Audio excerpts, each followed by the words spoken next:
Hello YouTube, welcome back to Nutkin Farm.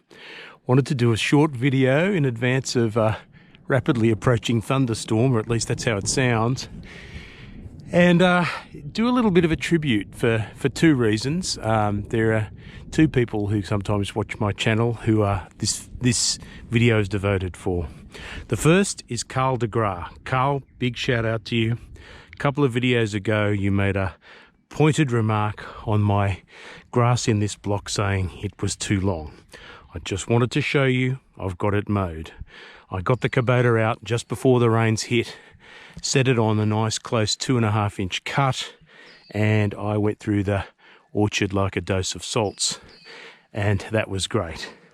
The other person I want to give tribute to is Garth from the Australian Macadamia channel. Garth has now been doing videos that are much better than mine for 5 years continuously. And in tribute to that, I thought that when I came to plant a replacement for this poor little dead tree, which is either a G or an R, I have to look that up in my documents. I think it's a G. Anyway, it's died. I went off to Rick Shannon, who I've known since I started farming. He's a nurseryman at Discovery International, and I said, mate, you got a spare tree I can chuck in the ground? And he said, would you like an A38? And I promised myself I'd never plant A38, but I looked at this one that he showed me, which is a nice big specimen. I said, oh, all right, give it to me. And so here it is, A38, Garth's favourite tree.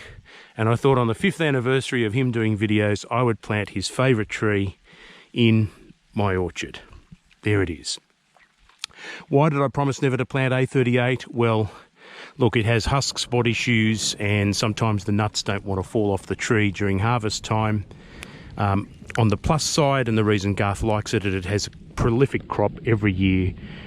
And on every metric, it's the most efficient macadamia tree you can get.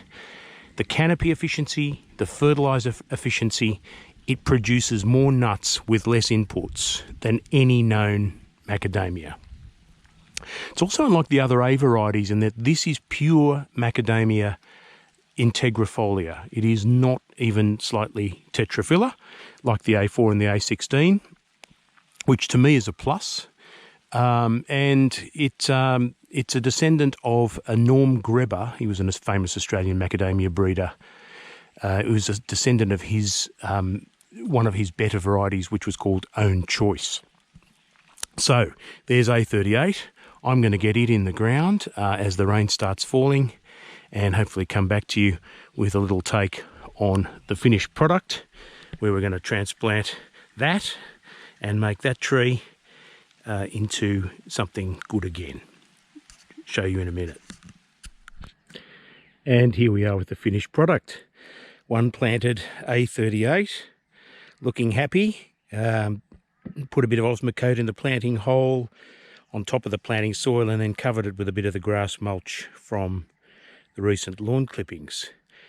And hopefully it will have a nice existence with the only A38 on my orchard, and probably the only one I'm likely to do. Just nice to have it there as a point of comparison.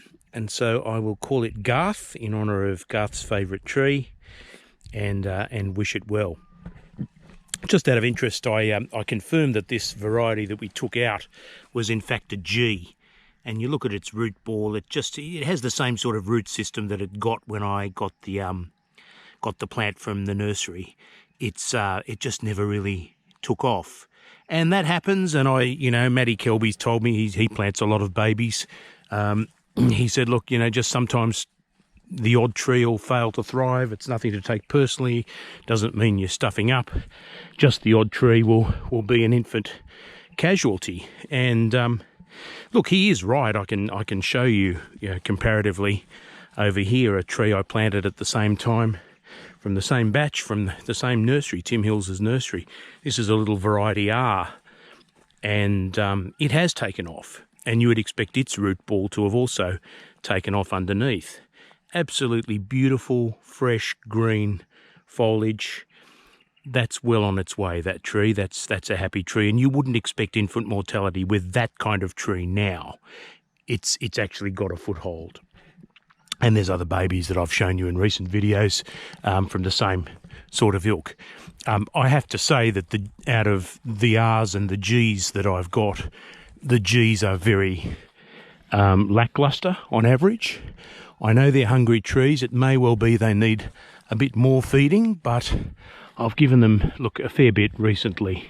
So here's a G just planted down the very hill from where the other one was, and it's looking okay. There's some new growth. There's a sucker down the bottom there that I need to get rid of.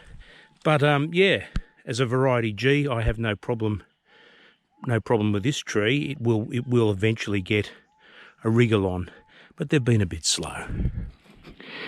Anyway, life has returned to normal after the thunderstorm that I managed to pick as the moment for planting this tree. More rain is on the way, and as we can tell with all these baby trees, rain is what really gets them going. You can feed all you like, but it's the rain and the soil moisture which really gets there. And you can tell, well, I can tell from having dug the hole for this tree, that the moisture is getting into the ground because it's damp but not wet, more than a foot down. So there's my update. I'll try and bring you another one in the next couple of weeks. In the meantime, I hope you take good care of yourselves. Talk soon.